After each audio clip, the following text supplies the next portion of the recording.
Go back to when Peter and I were looking to put this together. Peter was well ahead of me because I was on the selling side, but we Peter looked at it as a legacy investment for his family. I looked at it as more wanted to get the Padres to where they needed to get to. So we knew this was going to happen.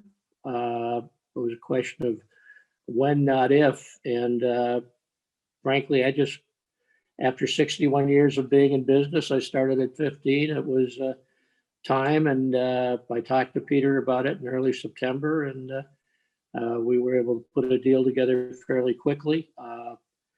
Personally, I think I have the best of both worlds. I get to hang around for a while. I get to do some things at baseball, MLB that I like, and I'm still available to talk to Peter about things that he thinks are priorities or where he thinks my input might be valuable. So for me, it's as close to a win-win as you can get. And Peter is aware of everything that's going on, so it's not like he's a newbie and he's been involved. So I'm looking forward to the future, and maybe I can just sit there and eat my hot dogs and not have to worry about anything else.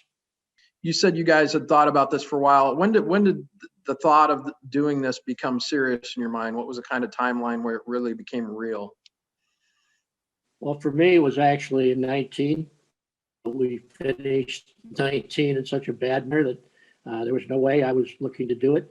But the COVID-19 situation really had an impact on me in terms of downsizing, and I've done it many times in business. But you get to know a lot of these people, and when we had to do it, it really bothered me. And to see this team that AJ and the rest of us had put together to come together and play, but not to even be able to be there as a fan, that really bothered me. And then based upon all the research that was being done by the experts on baseball on COVID-19, and the reality is that a portion of 21 is going to be impacted also.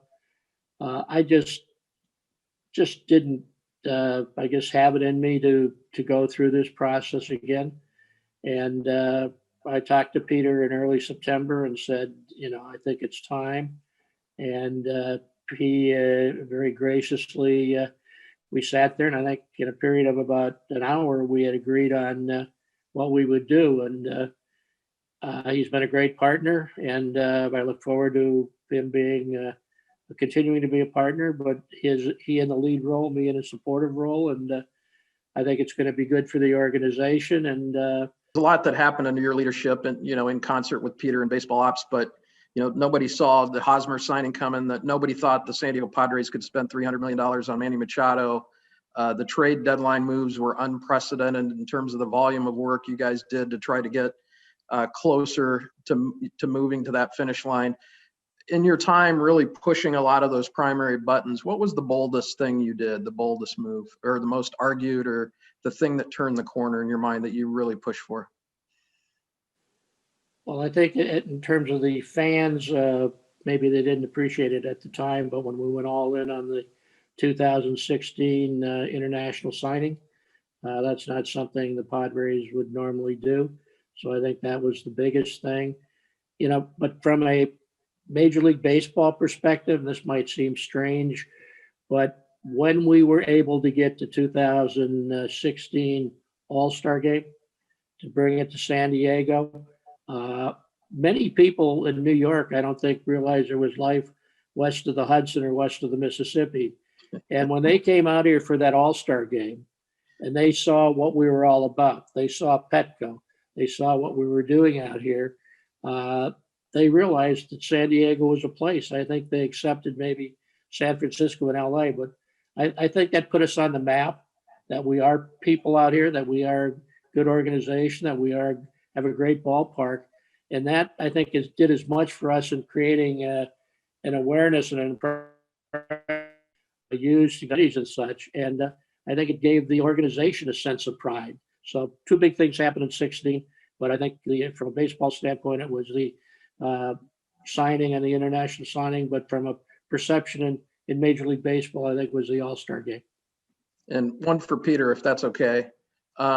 Peter, Ron, you guys have, at least publicly, I don't know if it's like this in the offices, but publicly, Ron's been the face forward guy talking about players and button pushing, and you've been more the steady hand behind the scenes. At least that's the perception. Ron famously was, the line heads will roll after a disappointing end of the season. Do you see yourself filling that kind of face forward role differently than Ron, or do we not understand that you have some of that behind the scenes in you already as well? So Ron mentioned earlier when we first met in 2012, and ultimately agreed to put the deal together to buy the Padres. It came clear to me very quickly that we were very like-minded when it comes to business, fundamentally. And I think that's really played out over the past 8 years. You take any two human beings, style-wise, they're going to be a little bit different. And I think people know our styles are somewhat different. But I think the fundamental passion to want to bring a world championship to San Diego is what drives this whole organization. And, even in our adjusted roles here, I don't think either one of us are going to sleep well at night until that is accomplished. And to me, that's really the most important thing. Excited, 100%, maybe even more than that. The San Diego Padres and the city of San Diego have a big responsibility to the city, not just our fans, but primarily to our fans, but really to the city. And I think one of the themes that's been ingrained in the culture of our organization is the two-word phrase, continuous improvement. I think Ron first mentioned that and it stuck. And that's the way I look at it today. We're in a good spot. We've had the best postseason in over 20 years, but it's not where we want to go. So whether it's on the business side or on the baseball side, nobody's taking a deep breath and saying, boy, wasn't that, great and everything we want it to be. It was not everything we wanted it to be. We're hungry. We want more. And I'm very excited. And as Ron knows, he's going to be getting plenty of phone calls from me. So for him to think he's going to get a lot of time off, we'll see how that plays out. One question for each. Ron, is being a baseball owner fun? And is it what you expected when you took over a really chaotic situation 8 years ago? There are aspects of it, Marty, that are fun. There's some aspects of it that are very tough. When people talk about for the good of baseball, the translation for most people that say that is for the benefit of whatever team they happen to be an owner of. That's frustrating when you're trying to get bigger issues done. But I got into it with, I thought my eyes open. They've been opened a lot more, but we have a partnership here. We have an ownership group that I think compares favorably to most because we're all on the same page. We talk about concerns, and I think that transparency has served us well. And I think to date, and I think that transparency will serve us well in the future. Thanks, Ron, and congratulations. And my question for Peter. Peter, is your ownership group set? We're set. There's no chairs open for anybody else. I remember a couple years back then it was open for Phil Mickelson and things changed, but right now, set. Are you raising your hand, Marty? Is that what I'm hearing? Yeah, if you can take a payments and 200-year installment plans, sure. We're good. Thanks. Okay, thank you. Well, if there was anybody, Marty, we'd save a spot for you. Okay. The answer is yes. I just wish we could have had the ballpark open to have seen that probably 100 times greater. But fan excitement and the impact that a winning, successful franchise can have on a community is I don't think it can be overstated. And especially in this crazy time we're in right now with COVID and where the country is, It's a unifying thing, and it's a very positive thing. And frankly, that's why I got in, to see that type of stuff.